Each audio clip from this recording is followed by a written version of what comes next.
सिद्धनाथाच्या नावानं चांगलं. आत्ता लागा. आता दिवाळी झाली, पाडवा झाला, हळदी झाली, घटस्थापना झाली, तरी पण यायलाच लागतंय. पण का? हा का काय का अहो सिद्धनाथ आणि माता जोगेश्वरी यांचा शाही विवाह सोहळा आहे आज ठीक रात्री 12 वाजता. त्यामुळे तुम्हाला यायलाच लागणार आहे. कारण का, आज सिद्धनाथाची पाठ शेवटची प्रदक्षिणा संपन्न झाली 3 वाजता. त्यानंतर 4:30 वाजता आरती झाल्यानंतर बरोबर 6 वाजता घट उठलेले आहेत आणि त्यानंतर उपास संपलेले आहेत. आणि घट उठून डायरेक्ट आपले जे सालकरी आहेत वर्षाचे ज्यांच्याकडे साल असतं त्या सालकरी अंगारा घेऊन बाहेर येतात.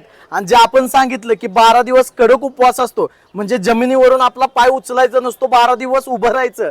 त्या लोकांनी इथं आल्यानंतर जेव्हा सालकरी त्यांना अंगारा लावतात तेव्हा त्यांना बसायला परमिशन मिळते.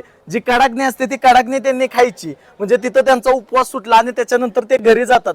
असा जे उपवासाचा आणि जे घाटाचा कार्यक्रम आहे तो इथं संपला. पण महत्वाचं म्हणजे आज तुळशी बार्शीचे लग्न आहेत आणि आपल्या सिद्धनाथ आणि माता जोगेश्वरी यांचा शाही विवाह सोहळा आहे. तुम्हाला आग्रहाचं निमंत्रण करतोय, कारण द्यायचं नाही, यायलाच लागेल. नाथ महाराज. नाथ महाराज.